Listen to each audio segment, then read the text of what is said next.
Good morning students, welcome to 11th standard economics 8th lesson. Okay, so already we discussed first 5 lessons and 7th lesson. Okay, so last lesson நம்ம என்னமா பார்த்தோம், Indian economy பார்த்தோம். சரியா? so Indian எக்கானமியில் இந்தியாவோட Indian எக்கானமியோட important features என்னென்ன, அதுக்காக government என்னென்ன steps எடுத்துக்காங்க அப்படிங்கிறத டிஃப்ரெண்ட் கேட்டகரியில் டிஸ்கஸ் பண்ணோம். அதுக்கப்புறம் பார்த்தீங்கன்னா different thinkers economics of Indian economic திங்கர்ஸோட contribution to the economics development அப்படிங்கிற concept we discussed in last class. Okay, last lesson. So today's class we are going to discuss about the concept of 8th lesson, Indian economy before and after independence. Okay, so very important and also very interesting lesson also. Okay, so இந்த லெசன்ல நம்ம என்ன பார்க்க போறோம் அப்படின்னா during British rule. Okay, so before independence British வந்து நம்மள rule பண்ணப்ப நம்மளோட இந்தியன் எக்கானமி எப்படி இருந்தது, அதுக்கப்புறம் பார்த்தீங்கன்னா ஆஃப்டர் இண்டிபெண்டன்ஸ் அதுலேருந்து கொஞ்சம் கொஞ்சமாக நம்ம எப்படி சஸ்டெயினபிளாக டெவலப் ஆகி ஓரளவுக்கு நல்ல சுச்சுவேஷன் அட் ப்ரெசென்ட்டில் எப்படி நம்மளோட எக்கானமியை டெவலப் பண்ணியிருக்கோம் அப்படிங்கிறத வெரி டீட்டெயில்டாக இந்த லெசனில் பார்க்க போகிறோம். ஓகேவா? ஸோ இந்த லெசனில் நம்ம என்னென்னடா பார்க்க போகிறோம், Indian economy before and after independence. Before அப்படிங்கிறது டியூரிங் பிரிட்டிஷ் ரூல் அப்போ நம்மளோட இந்தியன் எக்கானமி எப்படி இருந்தது, அதுக்கப்புறம் கொஞ்சம் கொஞ்சமாக நம்மளோட இது ஆல்மோஸ்ட் நம்மளோட இண்டிபெண்டன்ஸ் அப்போ பார்த்தீங்கன்னா நம்மளோட எக்கானமி எல்லாமே ஃபுல்லாக டிஸ்ட்ராய் ஆயிருச்சு அப்படின்னு பார்த்தோம். ஓகேவா? ஸோ அதுக்கப்புறம் கொஞ்சம் கொஞ்சமாக குயிக்காக எப்படி ரெக்கவர் ஆகி இப்போ ஓரளவுக்கு ஒரு சஸ்டெயினபிள் டெவலப்மெண்ட்டை நம்ம எப்படி அச்சீவ் பண்ணியிருக்கோம் அப்படிங்கிறத இந்த லெசனில் பார்க்க போகிறோம். சரியா? ஸோ லேர்னிங் அப்ஜெக்டிவ்ஸ் பரடா to understand the experience of India during British rule and also to appreciate the efforts taken by the government of India after independence. Okay, so British rule அப்போ Indian economy எப்படி இருந்தது, அவங்க விட்டுட்டு போனதுக்கப்புறம் after independence நம்மளோட என்ன சொல்லலாம், நம்மளோட பொலிட்டீஷியன்ஸாக இருக்கலாம், எக்கனாமிக் திங்கர்ஸாக இருக்கலாம், ஓகே, நம்மளோட கவர்மெண்ட்டாக இருக்கலாம், என்னென்ன ஸ்டெப்ஸ் எடுத்து அதை வந்து டெவலப் பண்ணாங்க அப்படிங்கிறத இப்போ ப்ரீஃபாக பார்க்க போகிறோம். ஓகேவா? ஸோ அதோட இன்ட்ரடக்ஷன் பாருடா. This chapter discuss the major events that took place in India before and after independence. So India was a colony for long. So colonialism refers to a system of political and social relations between two countries, which one is a ruler and another one is the colony. So the ruling country not only political control over the colony, but it is also determines the economic policy of the subjugated country, so that the people living in a colony cannot take independent decisions in respect of utilization of the country's resources and also important economic activities. So India had the bitter experience of the colonization. Okay, so நம்மளோட இது பார்த்தீங்கன்னா நம்மளோட before and after independence நம்மளோட Indian எக்கானமியை ப்ரீஃபாக பார்க்க போகிறோம். அதில் India பார்த்தீங்கன்னா long time பார்த்தீங்கன்னா ஒன் ஆஃப் த காலனியல் கண்ட்ரியாக இருந்தது. சரியா?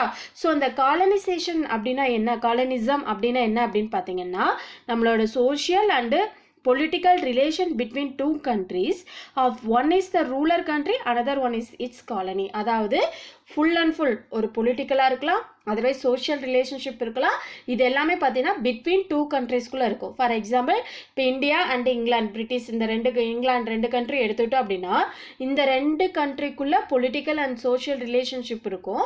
பட் அதில் ஒரு கண்ட்ரி பார்த்தீங்கன்னா ரூலர் கண்ட்ரி, ரூலர் தான் யார் ஆட்சி நடத்துறது. ஓகே, இன்னொரு கண்ட்ரி பார்த்தீங்கன்னா இட்ஸ் காலனினா நம்ம அவங்களுக்கு கீழே லைக் ஸ்லேவ்ஸ் மாதிரின்னு சொல்லலாம், அவங்களுக்கு கீழே அவங்க ரூல் பண்ணுவாங்க, இவங்க வந்து அவங்க கீழே இருப்பாங்க. ஓகேவா?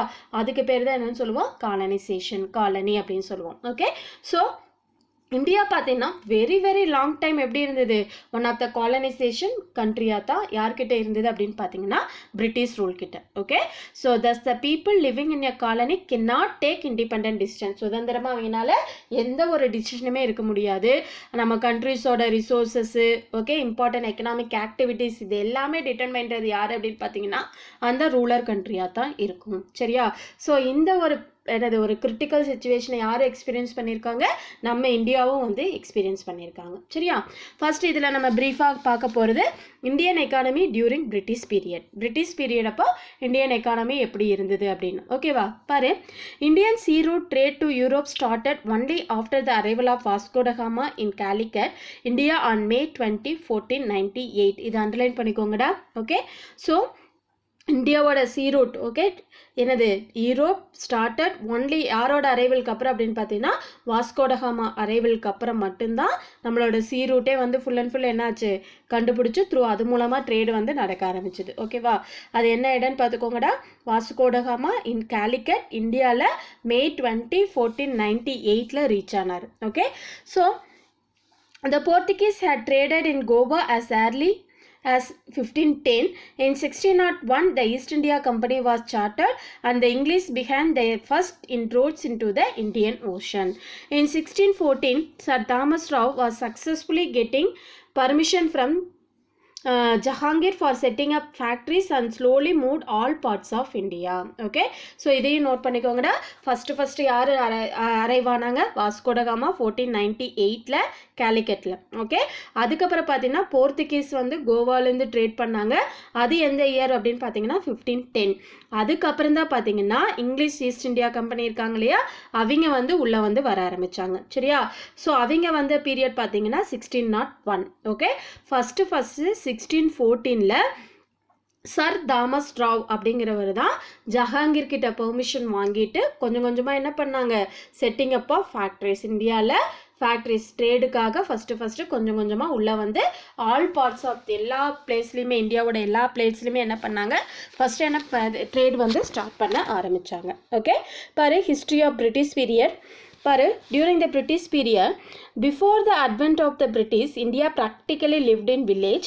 So thus the economy of the village was self-sufficient, but under the British rule, only industries were allowed to develop. Okay, so பிரிட்டிஷோட உள்ளே வர்றதுக்கு முன்னாடி, ஓகே, அட்வென்ட்னா என்னமா நுழைவு, ஓகேவா.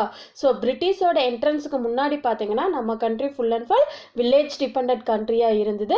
வில்லேஜ் டிபெண்டடாக இருந்தாலும் அது எப்படி இருந்தது, செல்ஃப் சஃபிஷியன்ட் என்னமா தன்னிறைவு அடைதல். நமக்கு தேவையானதை நம்ம இப்போ வில்லேஜ் லெவல் அப்படின்னா ஒன்லி ஸ்மால் ஸ்கேல் அளவு தான் இருக்கும், ஓகேவா.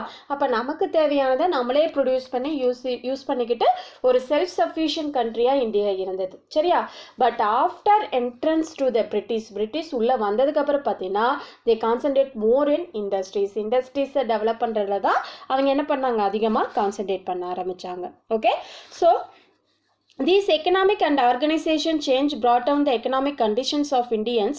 All the problems are chiefly related with health, housing, child and women welfare and labor recreation, crime and social disorganization.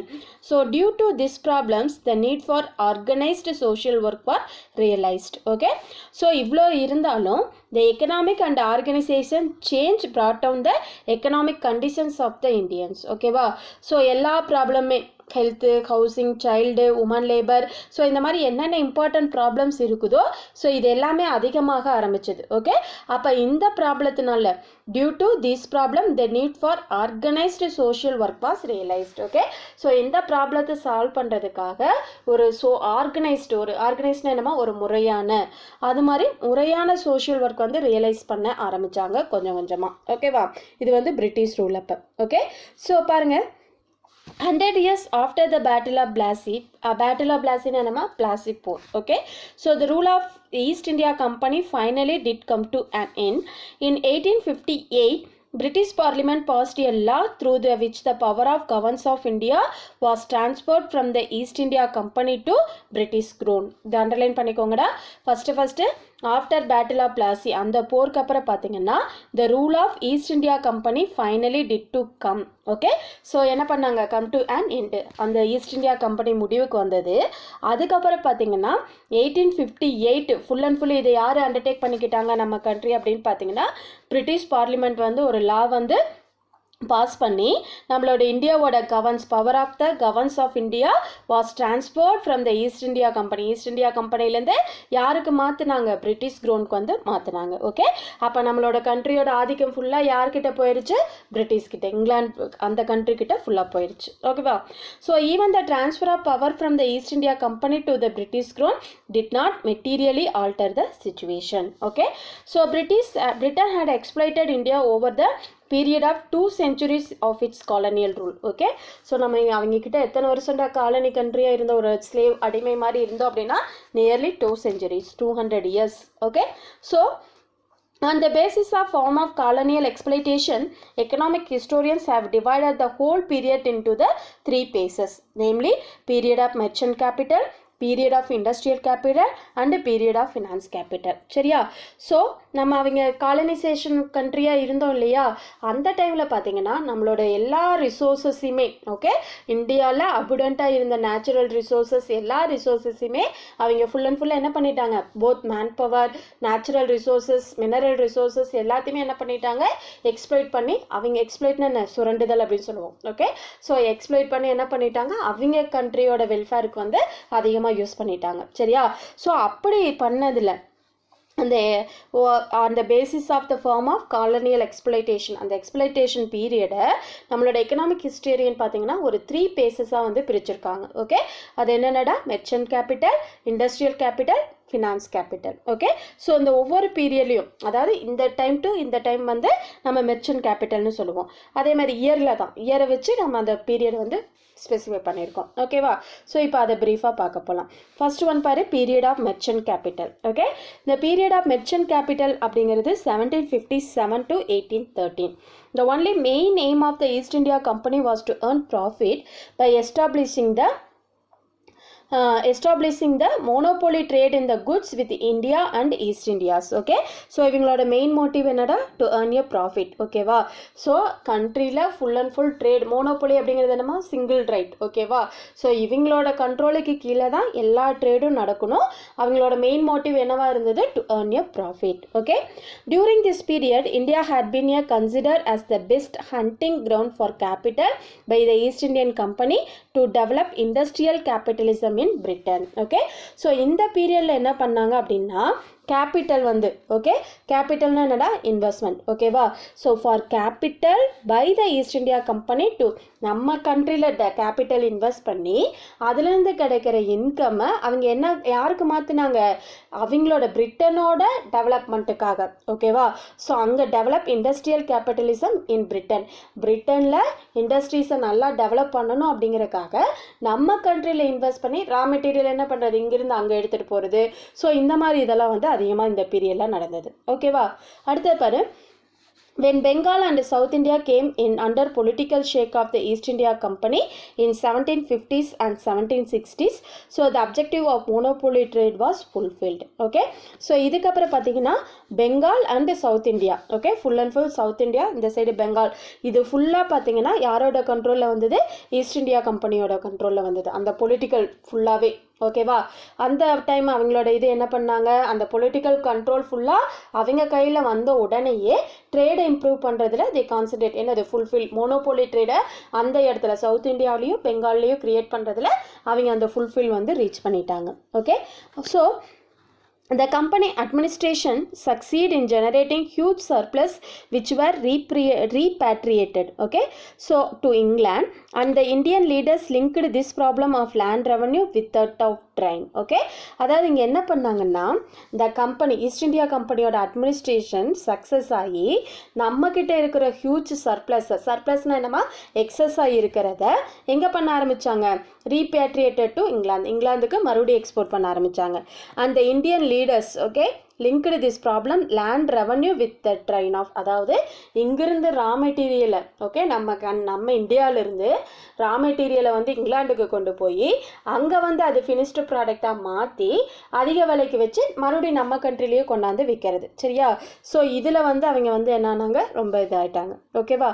So above all the officials of the company were unscrupulous. Okay, unscrupulousனா என்னமா, நேர்மையற்றது and corruption. Okay, so இந்த மாதிரி தான் எந்த சிச்சுவேஷனில் இருந்தது, இந்த merchant capital period வந்து இருந்தது.